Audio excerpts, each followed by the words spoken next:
Rogério, olá Rogério, você está bem? Tudo jóia, Carol? Bem, estamos assim, tentando sobreviver ao afastamento, né? Com picos e picos dentro de casa, né? Trabalhando e refletindo bastante. Como é que tá por aí? Também sempre tentando adaptar aqui. Também eu tenho duas crianças pequenas, então tem umas limitações aí de organização de horários e atender essas demandas. E é muito estranho, eu sempre fico, na verdade, na estrada entre Ituiutaba e Uberlândia, que eu faço a pós-graduação lá, e aí agora ficar só dentro de casa é um tanto quanto, assim, já é estranho para qualquer um ficar dentro de casa. E não sei, mas na medida do possível, via comunicações aí virtuais e no WhatsApp, videochamadas, acho que a gente está fazendo outras estratégias de contato com o outro, que às vezes as pessoas, a gente já usava, mas não dava tanto valor. Eu acho que agora a gente tem ressignificado o contato com o outro via dispositivos eletrônicos, né? Eu acho que tá sendo uma experiência interessante, para dizer o mínimo, mas acho que já, isso assim, é para todo mundo, né? Mas eu tenho cada vez mais acostumando e tentando achar a minha rotina nessa nova configuração aí. Para você, como é que está sendo aí esse panorama aí de isolamento social e trabalho via computador? Então, tá cansativo, muito cansativo, né? Carga de trabalho, carga horária de trabalho, ela triplicou, não é? E a gente tem todo um processo emocional envolvido, né? Porque você tem um distanciamento da família também, né? Você, quando, tem toda uma questão que eu acho que é do contato social mesmo, né? Do imprevisto. Você não tem como ir ali num botão e desligar. Isso tudo acho que impacta, né? Mas, ô, Rogério, eu queria te ouvir sobre como que você está vendo isso. No momento, você não está em sala de aula, né? Você está no processo do doutorado. Eu queria, Mestrado. mestrado, eu queria entender como que você está vendo isso, assim, fora, né? O que você está avaliando, o que você pensa sobre os vários argumentos favoráveis e contrários? Como que você está vendo essa situação? Então, porque eu estou nesse momento, né, como você disse, na outra ponta, né, porque agora eu sou professor, né, já atuo há muito tempo em sala de aula como professor, mas agora estou na condição de aluno lá na pós-graduação. E, assim, uma coisa que foi bem diferente, digamos assim, né, primeiro essa parte aí de que a pós-graduação, mesmo quando tudo para na universidade, a pós-graduação normalmente não para. E dessa vez, quando começou as conversas sobre possibilidade de parar, né, as universidades e tal, a princípio o pessoal ainda tinha ficado lá na UF, não, mas a pós-graduação não para, porque tem uns prazos, CAP, CNPq e tal. E aí depois, quando suspenderam o calendário da pós-graduação também, daí foi um susto para todo mundo, né? E aí eu também, né, como estou em vários grupos aí de professores, fiquei pensando, como é que vai ser isso, né? Como que o instituto onde eu trabalho vai lidar com isso? A princípio eu imaginei que fosse tomar o mesmo direcionamento que aconteceu lá na UF, que era de suspender, assim, por tempo indeterminado o calendário, e aí depois fui vendo a movimentação, né, nos grupos e tal, e orientações vindas da reitoria de que a coisa ia voltar, e aí é, em algumas, principalmente nos grupos assim, né, da minha área mesmo, muita gente preocupada com uma questão, e assim, eu também fiquei pensando, não, como é que seria se eu tivesse na sala de aula? Porque assim, eu gosto muito de usar as tecnologias em sala de aula, mas é diferente você usar, assim, fazer uma apresentação em PowerPoint, ou levar um vídeo, levar ou disponibilizar um formulário na aula presencial, e isso ser alguma coisa pontual, de se repensar todas as estratégias e a forma de lidar com os alunos totalmente no virtual. Então, assim, a princípio eu fiquei pensando, mas como é que vai ser isso? Será que vai ser só postar os conteúdos e os alunos vão fazendo e dando uma devolutiva? Não vai ter esse contato? E depois eu vi a criação no Google Classroom, né, das turmas, né, isso ficando pela responsabilidade dos coordenadores. Eu não sei muito a fundo como está acontecendo, mas algumas preocupações, e das quais eu compartilho, é que já há algum tempo, em conversas com colegas, eu tenho vários colegas professores, a gente fala muito sobre a profissão, né, muita gente falando já há um tempo, os alunos, os adolescentes, né, os nossos alunos, eles buscam muitas coisas na internet, e a figura aí do influenciador digital, do youtuber e tal, teve não é exatamente um avanço, mas assim, despontou nos últimos tempos, né, tem muito conteúdo, até muito conteúdo bom sendo disponibilizado nas redes, e uma coisa que eu sempre ficava pensando é que, assim, eles têm um papel importante, tá, mas eu fico pensando que é complicado, às vezes, a gente limitar os... Porque fala assim, não, o conhecimento está todo na rede. Eu acho que, assim, tem muita informação, mas eu acho que a gente tem que fazer uma separação entre ter o acesso às informações e elaborar em cima disso para que vire conhecimento. De fato, eu acho que passa por uma perspectiva do que é a função da escola, o que é ensinar, e que eu acho que essa coisa de consumir informações na internet, no YouTube, é uma coisa positiva, mas eu acho que a educação, da forma como eu entendo, ela passa por outras questões que envolvem um diálogo, uma troca de ideias, o contato mesmo com o outro, com opiniões diferentes sobre determinados conteúdos, e também, ao mesmo tempo que tem muita coisa legal e aprofundada e científica na internet, tem também muita gente que assim, às vezes é só uma coisa assim, tem uma aparência bonita, e aí a pessoa tem essa coisa de ser influenciador digital e quer dar palpite, ou quer entrar em várias áreas do conhecimento, que eu acho que aí também é preciso a gente ir discutindo isso com os jovens, né, com os nossos alunos. Então, assim, essas reflexões, né, isso eu fico pensando um pouco em relação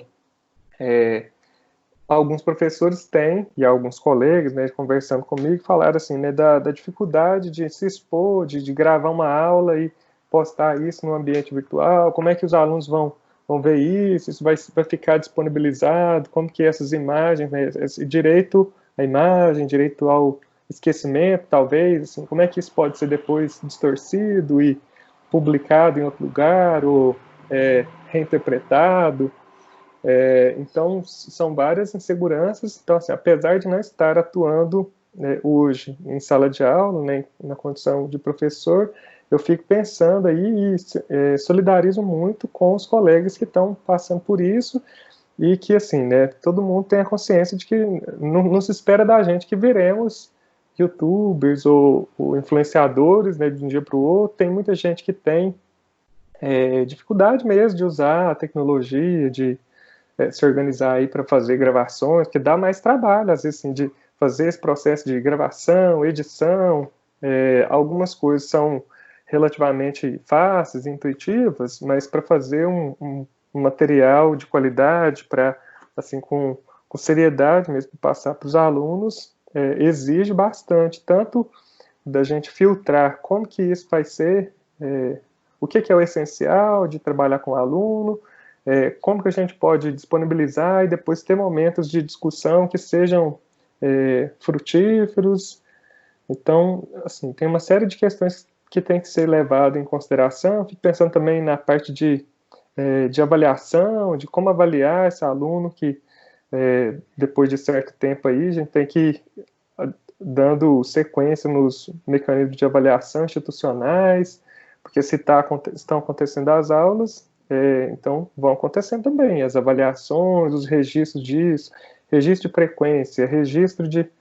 e eu fico pensando também numa lógica de como que isso entra numa sociedade ali do controle, né, pensando, né, quando a gente transpõe essas aulas do virtual para o, na verdade, do presencial para o ambiente virtual,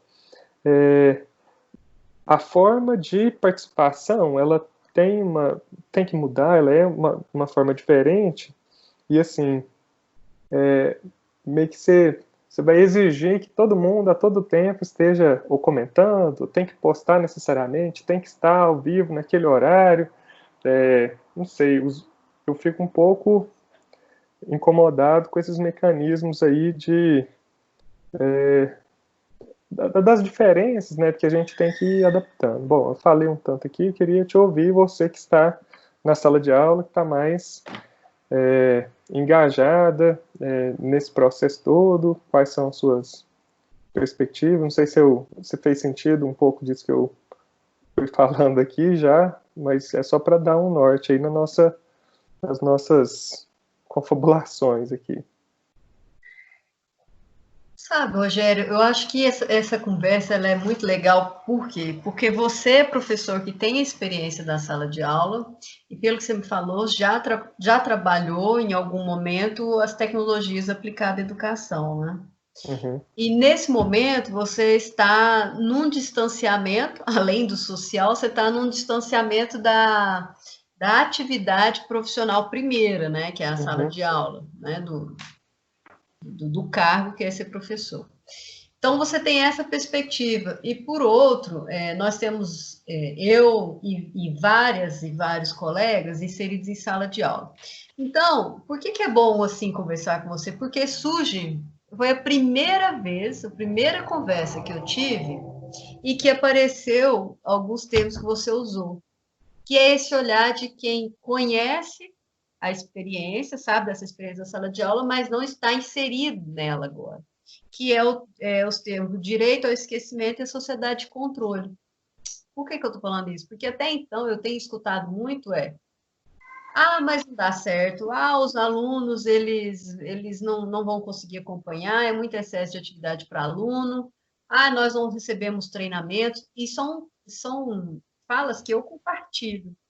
Mas o que eu estou tentando também, em vários aspectos, talvez até pela natureza da minha formação, é pensar os desdobramentos um pouco ampliados sobre a questão. Então, quando eu te escuto falar sobre direito ao esquecimento, que é um tema que já me rondou muito, né? Para onde vai o lixo virtual? Para onde vai, né? Uhum. Qual é a coleta que é feita desse lixo? Para onde vai essa coleta? Que ela é uma coleta totalmente reciclável, né? Para onde que ela vai? Quem que recicla isso? Essa é uma pergunta.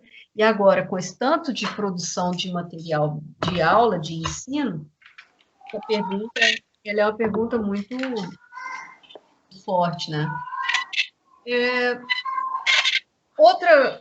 Agora, como que eu estou vendo isso? Né? Inserida nesse processo, assim, abruptamente, nós fomos inseridos abruptamente, diz respeito à atividade docente, né? Em outro vídeo, eu conversava com amigos sobre esse momento da educação durante a pandemia, eu falei um pouco mais sobre a questão do acesso de estudantes, né? Você até viu esse vídeo. E ali eu mostro um pouco como que a questão da acessibilidade, que é um problema, ele tem um aspecto de política educacional e social, a assistência estudantil. Mas o que tem me incomodado agora é uma outra perspectiva. Eu sempre falei lá, eu sempre tenho falado que nós temos 4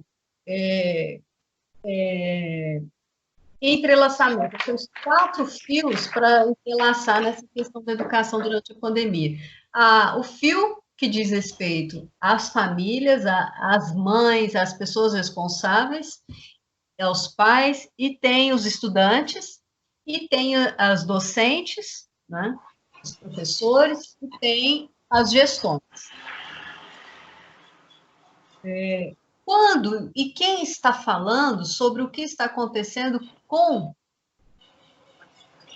papel da professora e do professor? Porque são muitas frentes nessa atividade agora. Então, no outro vídeo eu falei muito da acessibilidade, da perspectiva do estudante, do acesso, das políticas de assistência estudantil. Mas hoje o que tem me incomodado mais é a atividade docente. Então, por exemplo, eu acho que, mais do que nunca, nesses últimos tempos, a sociedade está sendo confrontada a perceber a necessidade do professor no ambiente da escola, dentro de uma sala, orientando estudantes. Eu acho que as famílias estão tendo uma noção do que é a atividade de um professor, de uma professora, e o quão ela é complexa e delicada, né? Então, eu acho que esse é um momento muito importante da gente afirmar sempre, afirmar agora, falando, olha, essa é a realidade dos professores, e muitas vezes muito mais, muitas vezes multiplicadas, né? Porque não, a gente não lida com salas com o mesmo conteúdo, com estudantes da mesma idade, a gente lida com estudantes de idades diferentes, realidades distintas, todo mundo ali no convívio da comunidade acadêmica. Então, eu queria muito conseguir ampliar essa reflexão agora na pandemia sobre a nossa atividade, de professora, de professor, né? Porque, por exemplo, quando eu escuto uma estudante falar assim, ah, mas a professora, é só a professora colocar a prova lá no sistema. Eu parei e falei assim, mas esse só, qual é o percurso, qual é o abismo que existe entre a professora que está de um lado da tela e você do outro lado, e esse só, como que esse link é feito? E aí eu comecei a explicar o que acontece para que uma prova seja disponibilizada, seja postada numa plataforma, né? Qual é todo o percurso de planejamento didático, de planejamento administrativo, e uma aula virtual tem gerado vários documentos comprobatórios dessa aula. Quais são qual é o planejamento operacional, né? Qual que implica? Que ferramenta eu vou usar? Eu vou usar o YouTube? Eu vou postar o vídeo direto na plataforma? Existe também um planejamento. E o que antecede tudo isso, que eu acho que é onde a gente entra no principal problema das aulas remotas hoje, que é a capacitação e formação dos professores, para lidar com todo esse processo. E que eu não sei falar, porque eu não conheço essa realidade da carreira docente a longo tempo, a prazos remotos, mas eu tendo a pensar que maioria não tem uma capacitação para lidar com atividades remotas, com as ferramentas. E não tem não porque não quer, mas porque nunca foi uma política de capacitação e formação de docentes e professores.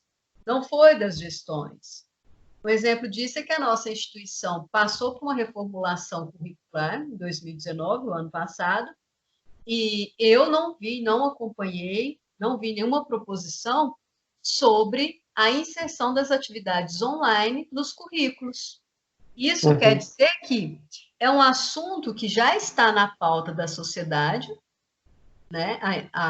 Cada vez mais a interiorização do cotidiano das tecnologias, e nós, como uma instituição federal de ensino médio, no momento de uma reformulação curricular, nós não conseguimos acompanhar essa discussão.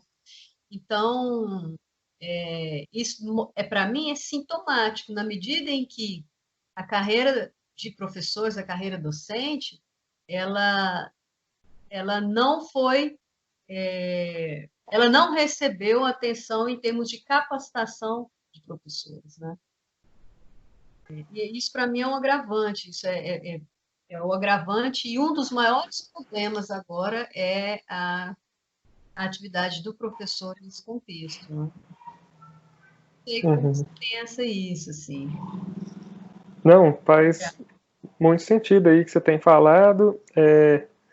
Uma coisa que eu fiquei pensando aqui, quando você falava desse papel do docente e como que as famílias estão lidando com isso tudo, aí tem algumas questões, né? Uma das questões tem a ver aí de várias pessoas percebendo a importância, né, assim, tanto assim, né, do espaço escolar enquanto um ambiente. Outro dia, não sei se foi, você mandou na semana passada que você fez uma pesquisa com os alunos lá de quase todas as turmas, né, 13 das 15 turmas, se eu não me engano, do ensino médio, e algumas das respostas dos alunos, em algumas delas falam assim, porque no espaço de casa, aqui em casa é complicado atender as demandas aí por primeiro teve um momento de ajuste ali, né, os professores às vezes, acho que até por uma questão do controle, que assim, né, tudo está sendo, é preciso prestar contas, então faz o plano, o que vai ser feito, como é que vai ser recuperado para aqueles que não fizerem, tal, e aí às vezes assim, não, então, não, ó, foi isso feito, e aí os alunos, num primeiro momento, não, olha, o tantão de coisa para fazer, a conta não está fechando, né, com o tempo que nós temos e a quantidade de atividade, mas eu acho que isso vai ajustando com o tempo também. Mas o que eu ia falar é de um comentário de alguns alunos lá, ou alunas, falando assim, porque aqui em casa é complicado do espaço para me concentrar, assim, né? É muito barulhento a minha casa, então assim, o espaço da escola, lógico, na escola também tem conversa, também, mas tem momentos de aula, tem momentos disso, assim, né? Tem todo uma divisão dos tempos, dos espaços, até em relação a ter espaço mesmo, uma carteira, uma mesa espaçosa, nas salas, se não todas, mas a maioria tem um sistema de ventilação, então assim, é preciso ter um espaço de organização para lidar aí com a reflexão, né, para se debruçar para a reflexão, né, o pensamento e tal. Então, isso é uma questão, né, que nas casas, lógico, tem gente que tem na casa espaço e não tem disputa pelo computador ou pelo o espaço ali, mas isso também entra na questão. Mas uma outra coisa que eu fiquei pensando nessa relação das famílias em relação, porque no ano passado teve algumas propostas aí de homeschooling, né, que é essa coisa de educar em casa. Não, mas eu consigo, eu entrego a apostila para o meu filho lá, eu vou dando suporte, qualquer coisa eu peço uma ajuda daqui ou dali, mas nessas propostas, lógico que assim, eu não sou conhecedor aprofundado de homeschooling, até conheço algumas pessoas que fizeram, né, que foram educadas nesse modelo de homeschooling em outros espaços, e que são, assim, que deu muito certo para eles, mas o que eu quero dizer que é importante ter em mente, né, essa coisa de novo que eu tinha falado lá da informação porque às vezes limita assim, não, o espaço da escola é para a pessoa ter o contato com os conteúdos e não pensa na questão da reflexão sobre esses conteúdos, como que eu posso me debruçar sobre isso. Então tem uma especialização dos professores na relação com esses conteúdos, né, que muitas famílias agora estão vendo também que não é simplesmente vir uma lista dos conteúdos, ouvir um texto para ler, então que é importante um direcionamento e uma troca de experiências que leva em consideração a realidade do aluno, né? Eu sempre tento pensar muito essa coisa assim da importância do local e de pensar de todas as disciplinas, seja na filosofia, na matemática, na geografia, pensar como os conceitos, ou como que tudo isso que vem sendo armazenado em forma de conhecimento especializado daquelas disciplinas ao longo do tempo, não é só ser exposto a isso, ouvir.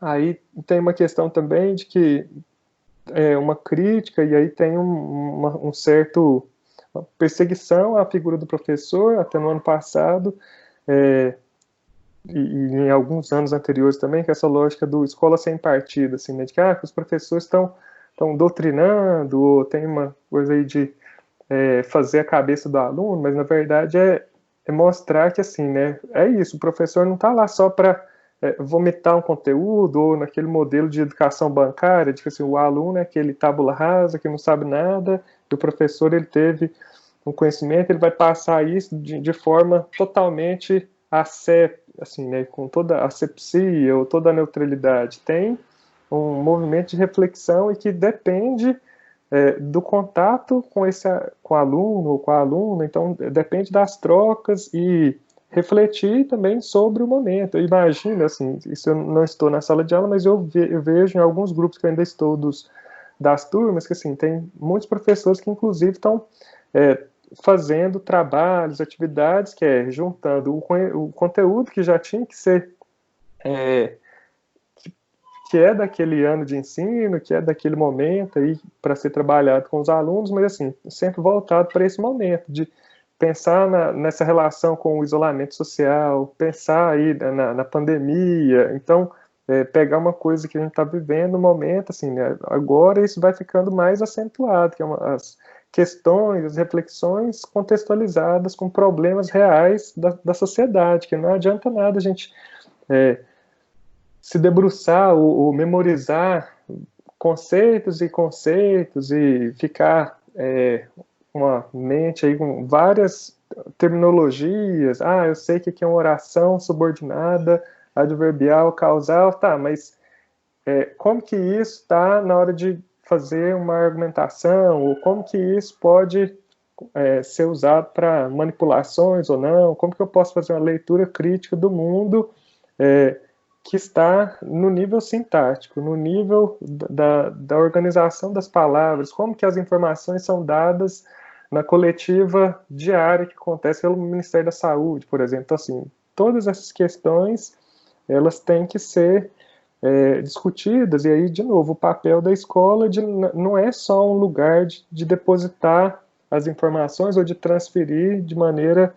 e os professores, as professoras têm um papel fundamental nesse processo aí de discussão e de pensar a educação mesmo como transformação social no contato com as novas gerações que vão passando aí pela escola, né, pela instituição escolar. É uma coisa que que eu fico pensando aí, né, que não é isso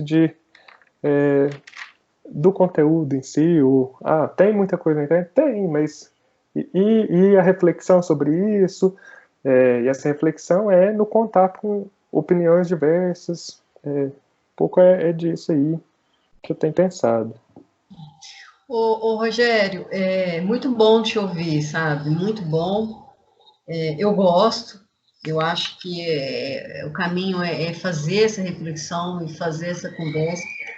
Só que eu preciso te dizer que não tenho percebido esse nível de diálogo agora entre professores que estão operacionalizando o processo. Infelizmente, nós não estamos ainda com disponibilidade até de tempo, a gente sabe que outros fatores, para fazer essa discussão. E ontem eu estava assistindo um programa com a presidente lá do Todos pela Educação, que foi até você quem compartilhou comigo, e ela pontuou muito a dificuldade nesse momento, de você encontrar uma discussão nacional orientada para a educação no momento da pandemia, que é uma das áreas tão atingidas, tanto quanto não, mas tão atingidas e que não pela pandemia, e que nós não estamos protagonizando em nível nacional esse diálogo. Você não tem uma ação coordenada nacionalmente para ajudar a nortear as várias instituições nos vários níveis educacionais, né? A gente está com essa ausência de uma ação coordenada nacionalmente. Então, ô Rogério, nós ainda não conseguimos alcançar essa discussão nesse nível, porque nós ainda estamos tentando acertar questões operacionais, né? Infelizmente, por exemplo, logo na primeira semana, eu fiz uma sugestão do que eu chamei de um ensino, uma atividade remota modular. Uhum. A gente fazer uma proposta que é um contexto de ensino que eu acredito muito, você trabalhar com assuntos em que as áreas têm que girar em torno desses assuntos, né? Então, você tem matemática, física, biologia, filosofia, história, arte, as linguagens, a língua materna portuguesa, a literatura, todo mundo girando em torno de um tema e apresentando a sua ótica, a sua perspectiva, o seu ângulo de análise, né? Uhum. Investigação. E eu falei, agora é o momento da gente exercitar, porque você tira um pouco essa super especialização, cada sala de aula, então os estudantes eles iam girar a cada 1 ou 2 semanas em torno de um tema. Suponhamos que a gente pegue agora, nesse momento, o tema sei lá, o que são as relações sociais, né? Uhum.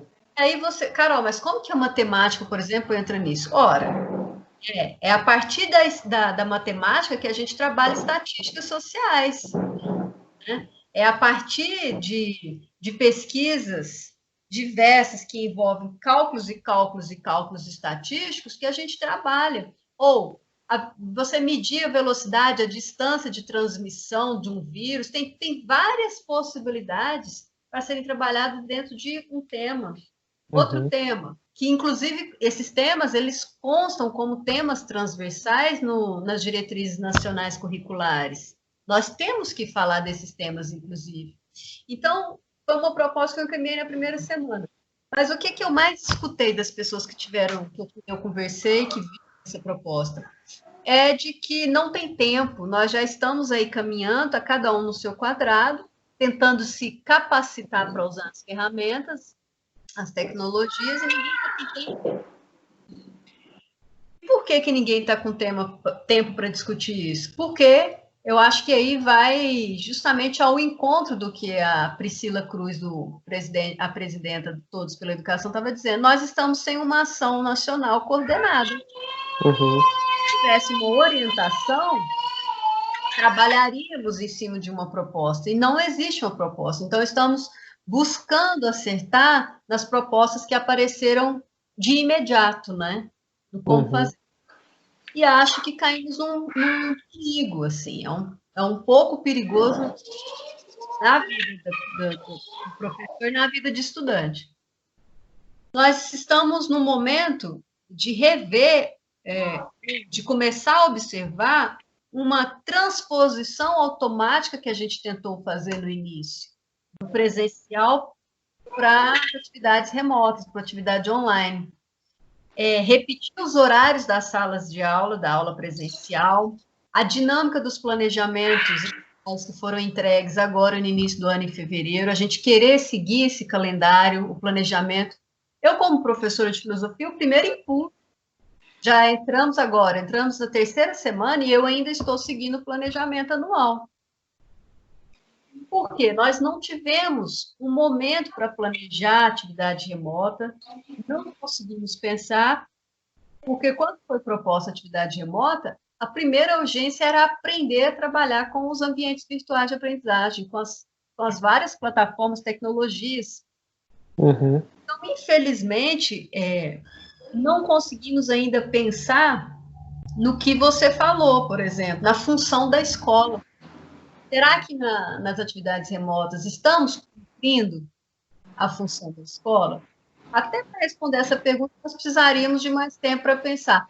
E no formato presencial, estávamos cumprindo nossa função?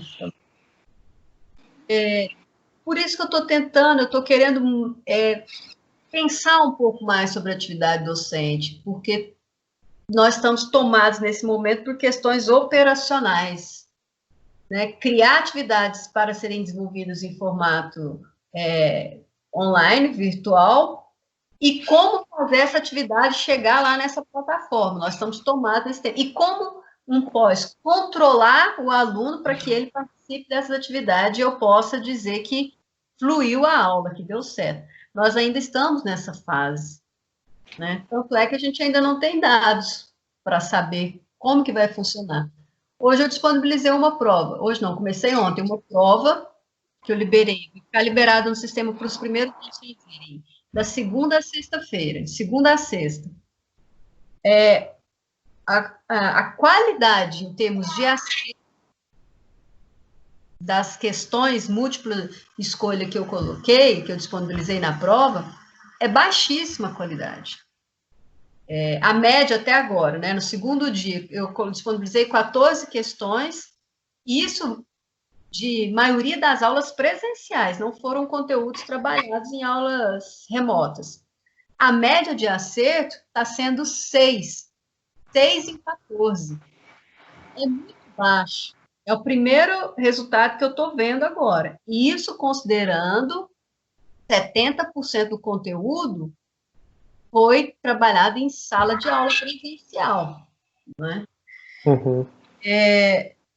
Nós vamos ter prejuízos. Para além de prejuízos, eu acho que estou voltando à atividade docente, estou fazendo isso, nós vamos ter prejuízo em termos de aprendizagem.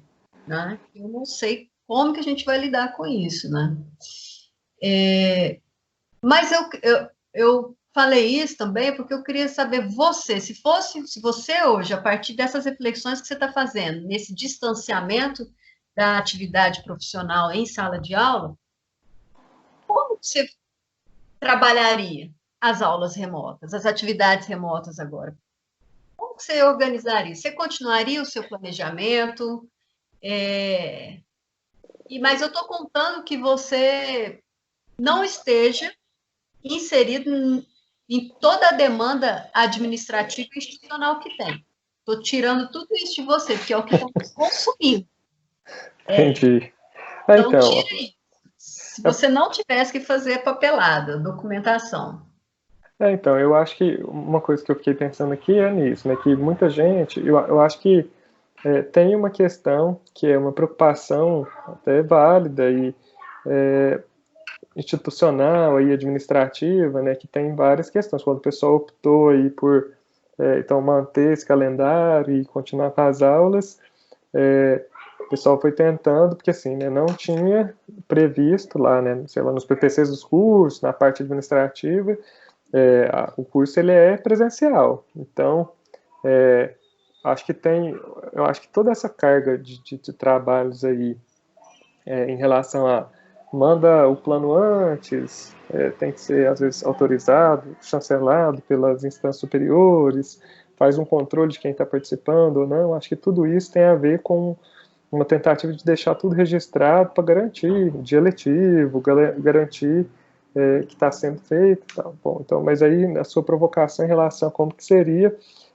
eu acho que tem uma questão que eu não é muito complicado falar nisso, assim, né? Talvez seria muito fácil falar estando fora, né, de sala de aula, mas acho que na medida do possível eu iria tentar fazer esse direcionamento, essa adaptação dos conteúdos, debruçar mesmo sobre as questões, assim, uma coisa que eu fiquei pensando, então, na verdade, tentar fazer uma adaptação dos meus conteúdos, provocando os alunos para questões de cunho social. Eu trabalho muito, né, quando dou aula de língua portuguesa, né, para os diversos anos, trabalho muito com temas de redação, que aí sempre é uma provocação, assim, né, de falar de questões sociais. Então, assim, eu acho que nesse momento agora seria mesmo fazer discussões de levantar diversos pontos de vista sobre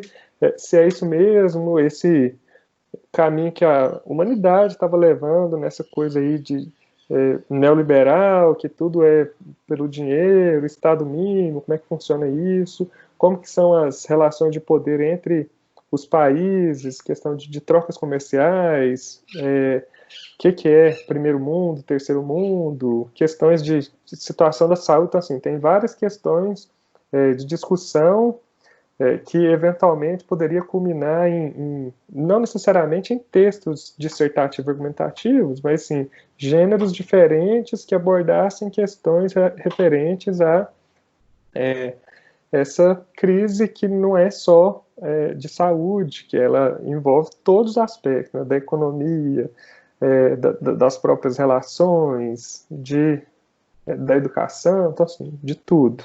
Então, isso aí seria uma frente. E as outras questões todas, isso aí é uma coisa que eu tenho certo, assim, né, de que a minha preocupação sempre é com a significação, entendendo o processo de produção de sentidos, que é um processo que não é passivo, que é aquele que lê e aquele que produz são coparticipantes aí na produção de sentidos. Então, assim, levar textos seja de vídeos, né, das autoridades, né, uma coisa que você falou, né, você comentou um pouco sobre a conversa ontem eu esqueci agora o nome da presidenta do Todos pela Educação, mas ela fala disso, né, da ausência do ministro da Educação em nenhuma das reuniões em que o nosso presidente fez aí para falar sobre questões da crise, em nenhuma delas esteve o presidente da Educação, o ministro da Educação para falar sobre questões, e assim, em todos os outros lugares, o pessoal da educação, a parte da educação falou, oh,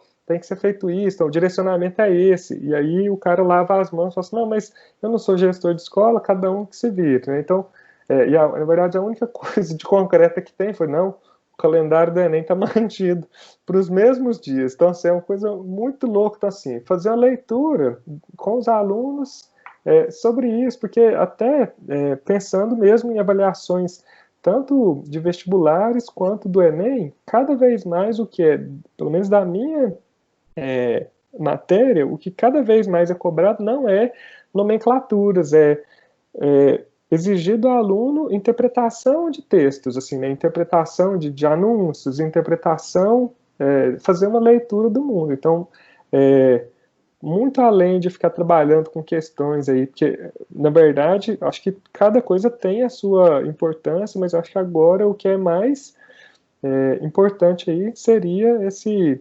debruçar-se sobre uma leitura de conjuntura e discutir essas questões. Então, assim, mesmo, e aí nas aulas de língua inglesa da mesma forma, e aí tem muito material em língua inglesa, talvez até mais, né, porque em todos os países aí, ou na verdade não em todos, mas numa grande parte de países tem documentos circulando em língua inglesa sobre esses assuntos aí da atualidade. Eu ia falar uma coisa, agora me falhou a memória aqui. A gente estava falando antes sobre o contexto da documentação, será que era isso? Comprovar as aulas? Isso. Exatamente. Então, assim, sobre a documentação, ou porque você tinha falado de uma educação modular, eu tinha pensado também, na verdade, uma das primeiras coisas que eu fiquei pensando é que, assim, eu acho que prejudica um pouco não sei se o medo, mas essa tentativa de garantir que vai acontecer e que está mantido esses dias todos de aula remota são dias garantidos letivos, porque o aluno ficou das 7h30, assim, né, potencialmente estão exercícios ou aulas ao vivo, né, do horário normal da aula, que inclusive, na verdade, lendo lá, no começo, o pessoal parece que estava com uma dificuldade de ajuste, eu não sei qual que é a orientação exatamente, eu não participei das reuniões internas do Instituto, eu vi as respostas por parte dos alunos falando que o professor passa o trabalho no horário que não é da aula dele, mas ao mesmo tempo também se exigir que o professor esteja, porque a gente está trabalhando, né, os professores, eu tenho visto aí que o pessoal está trabalhando final de semana e feriado e folga e assim, né, 24 horas, e aí quando a gente posta alguma coisa no Google Classroom, automaticamente os alunos são notificados. Mas o professor colocou, às vezes está lá na orientação, você não precisa fazer isso agora, pode fazer no horário da nossa aula, mas os alunos têm uma dificuldade que também estão se adaptando. Mas uma coisa que eu fiquei pensando mesmo, é seríssimo, né? Exigir dos alunos que fiquem lá 10 horas por dia, ou não sei se 10 horas, mas assim, os 8 horários, essa quantidade de disciplinas todas fragmentadas, eu acho que seria um momento oportuno de tentar outras estratégias e também de dividir o trabalho, porque assim, esse trabalho de aprender a lidar com as tecnologias, de organizar aí vídeos e tal, talvez até facilitaria, porque cada professor está na sua casa tentando se organizar para pensar em como a sua disciplina, então, idealmente aí o cara está pensando, como é que eu posso contribuir para que o meu conhecimento especializado possa ajudar os alunos a refletirem sobre o que está acontecendo aqui. Então, eu estou trabalhando conteúdo, ou às vezes eu estou seguindo o conteúdo aqui, será que eu vou dar um exemplo diferente, eu vou trazer um texto diferente, mas de verdade eu imagino que esse momento agora, que a gente já está tendo mesmo que fazer adaptações, porque não é só a sua aula que você vai chegar lá presencialmente e fazer como você tem mais afinidade, como você acha que dá mais certo, como você julga melhor, se agora de todo jeito, minimamente você tem que fazer alguma adaptação, seja ela achando algum vídeo, digitando algum texto, formatando para colocar, então assim, se já tem esse trabalho, e aí tem um trabalho também que é de controle mesmo, de presença e de disponibilizar isso para os alunos, eu acho que essa fragmentação toda é um trabalho a mais que poderia ser minimizado para a coisa ficar mais leve, tanto para os alunos, quanto para a direção, quanto para os professores. Assim, eu acho que essa ideia de unir forças, né, e sem ficar pensando nessa lógica, porque assim, isso é do nosso tempo, né, de sempre pensar, não, mas aí está perdendo espaço em relação ao da escola particular. Não sei se é por esse lado que a gente tem que ficar olhando, preocupar com o nosso e fazer do jeito que a gente acha que vai dar mais certo, que é mais produtivo, que para a nossa realidade se encaixa melhor, né? Então, assim, não tem uma solução, mas é uma reflexão uma coisa que eu fico pensando que poderia trazer bons frutos, e inclusive que assim, no pós-pandemia, não tem como, e aí retomando também essa discussão de ontem e de algumas vezes assim, não tem como a gente voltar depois para a sala de aula normal, tipo assim, considerar tudo o que foi à distância, ou o que foi remoto, como a aula dada e pronto, e que coisa que eu não vou voltar, ou como se a pessoa tivesse voltado de um final de semana ou de um feriado prolongado. Se não tem como voltar para a sala de aula quando terminar esse momento de distanciamento, e não repensar a sua prática docente, não repensar a sua função, assim, né? Como é que vai ser o acolhimento, tanto a gente acolher os alunos, quanto os alunos acolher os professores, as professoras, como é que é essa relação, né? Muita gente, eu vejo alguns alunos falando, que saudade, eu era feliz, não sabia, que vontade de estar lá no IF. Então, assim, não tem como a gente fingir que nada aconteceu, e acho que esse momento do ensino remoto, né, poderia já ser não sei, um start de algo que porque assim, de toda forma, mesmo se tentarmos fazer como se estivéssemos dando aula igual a aula presencial, só que só à distância, só usando um computador, já tem diferença. Então, por que não, se já vai acontecer uma mudança, por que não nos propormos a fazer algo diferente mesmo? Vai ter desafios? Vai, sempre tem desafios, mas aí acho que esses momentos, sempre momentos de crise, tem as modificações, as transformações também positivas, né? Então é nesse sentido, assim, né? Lógico que tem um tanto aí que eu reconheço que a realidade, o chão de fábrica, digamos assim, é diferente. Então, assim, demandas, 1000 aí demandas, de burocráticas e questões, tem um tanto de questões legais, né, que assim, acho que o mais importante é o diálogo mesmo com a gestão, com, assim, né, nos vários níveis, de sentar à mesa e de tentar achar um ponto em comum, mas numa tentativa mesmo de propor, porque eu não sei se, assim, na verdade a minha opinião é que não é muito produtivo ou não é muito interessante colocar aí os mesmos horários, uma quantidade de, pensa aí, 16, sei lá quantas disciplinas que os alunos têm, né, que aí depende dos cursos, né, tem cursos que tem mais, outros menos disciplinas, mas assim, tem um tanto de disciplinas que às vezes poderiam conversar melhor, poderiam se debruçar ali sobre determinados temas, que seria dividir e tirar um pouco o fardo de cada um, né? Não sei, o que você acha?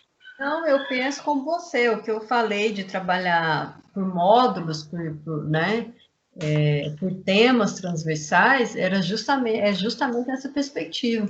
Eu estou tentando localizar uma entrevista que eu vi logo no início do afastamento, é um professor do Instituto Federal de São Paulo, mas eu perdi, eu não consegui localizar. E era uma conversa, acho que foi um podcast, e ele aparece muito rápido e fala algo parecido nesse sentido. Mas aí é que eu penso muito na fala ontem da Priscila Cruz, que é a presidente lá do Todos pela Educação.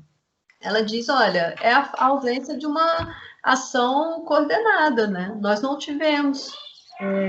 E estamos aí, porque se você tivesse uma proposta dessa, olha, as atividades remotas elas podem acontecer, desde que elas não reproduzam a organização presencial, pensando na multiplicação das várias atividades, tanto dos professores quanto de estudantes, né? Então, assim, Rogério, só para finalizar um pouco começar a encaminhar assim a finalização da nossa conversa, eu tenho constatado na minha atividade, agora esse período remoto, 7 frentes contínuas de trabalho. Para cada aula ministrada agora, eu tenho lidado com uma primeira frente que é a de formação capacitação, que é aprender a trabalhar com os ambientes virtuais de aprendizagem, as tecnologias, as várias ferramentas. Não adianta, não é só ir lá no Google e postar uma aula. Vários instrumentos em torno de uma aula, né? Então, a primeira frente é essa da formação/capacitação. Continuamente, a cada aula, você tem que ou ver um tutorial rápido, ou descobrir uma nova função na hora de gravar um vídeo, como colocar a telinha aqui no alto do vídeo, né? Colocar uma janelinha, porque tem aluno printando as aulas, e você vai trabalhando N questões, como colocar a luz para que não tenha um reflexo, isso tudo dificulta. Fazer o download de aplicativos gratuitos, esse é outro aspecto, né? Os recursos gratuitos estão disponíveis. Então, tem essa frente de trabalho que é a formação, capacitação, para cada aula que a gente vai trabalhar nessas atividades remotas. Simultaneamente, nós temos uma outra frente, outra atividade, que é a do ensino, que é elaborar o conteúdo, e não é mais aquele conteúdo elaborado para aula presencial, né? Aquela rotatividade que você tinha numa sala, aula presencial, você não tem mais. Você tem que reelaborar conteúdos que você já trabalhava. Depois você tem que ministrar a aula no ambiente virtual. Das possibilidades também, ministrar a aula, além de disponibilizar textos, aulas gravadas, tem também a aula gravada já foi ministrada, né? Você tem que pensar esse outro aspecto do ensino, que é primeiro a elaboração, depois ministrar a aula. E após aula, que é correção de atividade, o registro das frequências. Esses 3 aspectos a gente já faz cotidianamente na aula presencial, elaborar, ministrar e o pós-aula. Acontece que isso, no ambiente virtual, isso toma uma proporção porque você está lidando com pessoas, igual quando eu vou fazer uma chamada. Essas pessoas não estão ali, eu faço imediatamente. A aula acontece, eu tenho que observar, não é mais quem está ausente. A frequência agora ela é trabalhada na perspectiva de quem está presente. A metodologia que eu trabalhava, eu tenho uma facilidade muito grande de gravar os nomes de todos os estudantes pela isso. Então, eu entrava em sala de aula, eu já olhava e mais ou menos eu já sabia quem tinha. Então, você faz uma chamada muito rápida. Agora, não. Você observa, agora você tem que ir lá olhar quem marcou o questionário, quem não está, quem estava online na aula, quem não está. Você gera um outro documento para poder produzir o documento base do diário eletrônico. Isso tudo na dimensão do tripé. Isso, Rogério, no ensino ainda, se você trabalhando com alunos que têm acesso à internet. Porque o que está acontecendo? Quando você detecta, ou a coordenação detecta, que tem um aluno que não tem acesso à internet, para essa mesma aula virtual que você ministrou, você tem que elaborar um outro tipo de atividade para o aluno que não tem acesso à internet. Então, para uma aula, você, na verdade, tem que elaborar 2 aulas. Uma no formato digital e outra no formato alternativo ao digital para um aluno que está em um afastamento social e não tem acesso à internet. Um formato autodidata, assim. E aí tem um impasse porque esse aluno vai retirar o material lá na instituição, quem que vai levar para ele, que dia da semana e qual horário, enfim, dá um impasse esse processo. Então, já falei da formação do ensino. Tem ainda o operacional. O que é o operacional? É alimentar essas atividades lá no ambiente virtual. Você tem que ir lá, você tem que aprender, você tem que gravar a aula, algumas vezes editar o início, pelo menos o início e o fim da aula, disponibilizar isso no YouTube, ficar esperando carregar, marcar todas aquelas observações que tem lá na plataforma. Ou você vai usar um fluxograma, você vai fazer um fluxograma da aula. Aí tem um site que disponibiliza isso. Lá no meio da sua atividade, você descobre que é gratuito só para você desenvolver 15 funções. As outras, para você terminar o serviço, tem que ser pagas. Então, assim, isso tudo entra no operacional na hora que você está preparando a aula e você tem que alimentar aquela plataforma. É a parte operacional. Por exemplo, muitos estudantes, não levaram o livro para casa. Deixaram lá no armário que eles têm no campus. Então, quando eu vou trabalhar com o livro didático, que inclusive são todas as aulas, que é o material de apoio, eu tenho que digitalizar todas as páginas e alimentar a plataforma com as páginas da aula. Então, além de elaborar a aula, aprender o processo das plataformas, dos ambientes virtuais de aprendizagem, elaborar a aula, né, ministrar tudo, ainda tem esse operacional.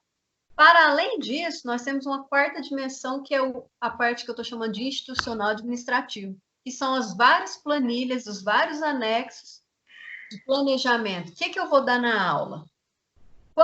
Para quantos alunos? Qual atividade? Quanto tempo você vai dar para que esse aluno faça isso? Quais as ferramentas que você vai utilizar? Vai valer nota? Vai ter atividade com pontuação? Esse é um tipo de anexo. Depois o outro anexo. E o aluno que não tem? O que você vai fazer com ele? Como você vai lidar? Qual atividade você vai propor em substituição? É a parte institucional administrativa. Além de registrar as frequências eletrônicas, o diário eletrônico, e além das várias reuniões que estão sendo realizadas via webconferência, que não deixaram de acontecer, elas estão acontecendo, né? Então, já estamos aí, para cada aula ministrada, com 4 frentes de trabalhos contínuos. Uma quinta são as atividades complementares. A mais famosa são os horários de atendimento, que não podem acontecer durante o horário de aula. Então, você tem que disponibilizar um modo de fazer esclarecimentos e dúvidas para os estudantes. Esse momento que eu não estou lá na sala de aula virtual é o momento que eu estou realizando o quê? Aquela formação, aquela capacitação, aquele planejamento de aula, mas eu tenho que lidar com o atendimento. Então, aí já estou falando da quinta. E tem uma outra aqui, que eu não elenquei, 1, 2, 3, 4, 5, a sexta, que não parou de acontecer, que são os projetos de pesquisa. Quem tem alunos sendo orientados, estudantes sendo orientados, o fluxo está correndo. Então, além das aulas, eu ainda tenho as reuniões virtuais com os orientandos do ensino médio, correção de texto, escrita dos textos, leituras analíticas, tem todo esse processo da pesquisa. A conclusão que eu tiro disso é: nós estamos em um processo delicado de transpor aulas presenciais, toda a prerrogativa presencial para o ambiente virtual. Não estamos fazendo EAD, enquanto um sistema planejado, mas nós estamos fazendo produzindo uma espécie de desvio da EAD, concentrando todas as atividades na figura do professor e da professora. A professora, quem está fazendo? Papel de professor conteudista, professor formador, professor auxiliar e tutor, que é o que alimenta e o que dá dinâmica para a plataforma. Então, nós estamos produzindo um desvio, para não usar um termo um pouco mais delicado, que é produzindo uma anomalia da EAD, mas concentrado na figura da professora e do professor. Isso, em algum momento, o resultado vai ser pesado emocionalmente. O professor está ficando sentado tanto quanto os alunos, 10, 11 horas. Isso vai dar errado no final, na soma, usando a expressão que você utilizou. Agora, quem é que está falando pelas professoras e pelos professores? Eu tenho escutado muito argumento sobre a acessibilidade, sobre o estudante, temos que fazer. Mas nós temos que pensar também nas professoras, nos professores, porque nós não recebemos capacitação para tal. Nós não temos estrutura. Fala-se muito também sobre os computadores, acessibilidade de estudantes. E a acessibilidade de docentes? E a estrutura do computador? Porque tem computador, a quantidade de vídeo que está sendo gravado, tem computador de professor que não suporta. Não tem. Nós temos que custear tudo isso com recurso próprio até o momento, né? Então, são questões que a gente também precisa pensar e tem me preocupado mais na última semana, né? Não sei como você vê isso, mas são 6 frentes de trabalho de um fluxo contínuo que não para. Para cada aula, nós temos essas 3 frentes de trabalho. É algo a ser pensado sobre a natureza do trabalho docente, né? Nós precisamos pensar também sobre esse aspecto. Mas, enfim, para hoje eu queria encher sua cabeça, era com isso, assim, acho que a conversa está muito boa no sentido de você ter uma perspectiva de quem não está no momento imerso, sobretudo nessa demanda administrativa de comprovação das aulas, né? Uhum. É bom que traz algumas discussões, né? Gostei muito quando você falou do direito do esquecimento da sociedade de controle. Para uma próxima conversa, eu acho que seria muito legal, por exemplo, a gente pensar essa coisa do controle. Por exemplo, quem cria as salas dos ambientes virtuais fica nessa sala? Quem está ficando nessa sala? Né? É uma incógnita. Quem está participando dessas aulas? Não fui eu quem criei a minha sala. Não fui eu quem criei. E não tem na minha sala apenas estudantes e professora. Não tem. Tem outros perfis lá. Isso é impossível? Não é impossível, mas é um tema que não está sendo debatido. A professora, o professor, pelo menos a experiência que eu tive, ainda não foi consultado sobre a concordância ou não de outras funções na sala virtual, né? Uhum. Quem são essas outras pessoas, esses outros perfis virtuais que estão lá na sala, dentro da sala virtual, e que têm acesso a qualquer momento também, que têm acesso à produção dos materiais que estão sendo feitos? Quem são? Esse tema não foi posto ainda, né? Não foi discutido. Eu conversando com uma estudante essa da universidade, ela disse assim, mas quem faz a chamada, a frequência nas aulas virtuais que estão acontecendo lá na faculdade, não é a professora.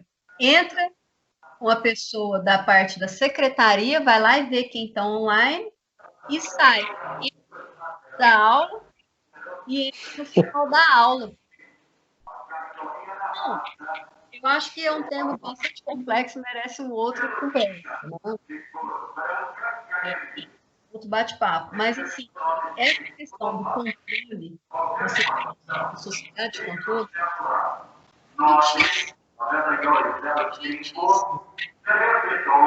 falhou um pouquinho, mas acho que depois que tá. Então, mas é isso mesmo, eu acho que a gente precisa pensar sobre essas... Bom, isso aí, em outro momento a gente fala, mas gostei muito das suas falas, e assim, é interessante ver que é diferente, né? Ver as discussões, às vezes, nos grupos de WhatsApp, ou de conversar brevemente, né? Hoje foi uma conversa com um pouco mais de fôlego para eu entender melhor, estar mais a par de como está acontecendo. Na verdade, assim, nada substitui, né, essa coisa de pele mesmo, né? Estar no lugar, mas pelo menos dá para ter uma ideia melhor das suas... como que você está lidando com isso, né? E de como é que está sendo esse processo. E acho que é importante também a gente ir registrando esses momentos, né, que são importantes depois para a sistematização, para organização de um trabalho que está sempre na perspectiva de fazer um trabalho melhor e de estar melhores preparados para no futuro, porque a gente sabe que assim, igual está tendo essa pandemia agora, não vai ser a última, assim, outras coisas podem acontecer. Acho que você ficou mudo aí para mim. Mas, assim, outras questões podem acontecer também que inviabilizem a presença, e aí, como é que é, né? Assim, a cada vez eu imagino que nós vamos ficando mais preparados para lidar com essa situação, né? Mas é isso, gostei muito de te ouvir, acho que a gente tem que marcar, assim, outros momentos de conversar sobre essas questões e boa, assim, né, um bom trabalho aí, precisando aí qualquer coisa também, pode contar comigo, viu? Então tá bom, Rogério. Obrigada. Vamos falando. Eu acho que tem muito, muito que ser conversado. Eu fiquei pensando muito nessa coisa do direito ao esquecimento da sociedade de controle. Eu acho que são questões que a gente tem que pôr e não pode deixar de poder ser, não podemos ser tomados pela parte operacional, né? E não fazer esse diálogo, né, contínuo. Obrigada, viu? Desculpa aí ter falado tanto. A gente vai conversando. Mas Um é isso. abraço. Então, um abraço, até mais, viu? Até mais. Tudo de Tchau, bom. tchau.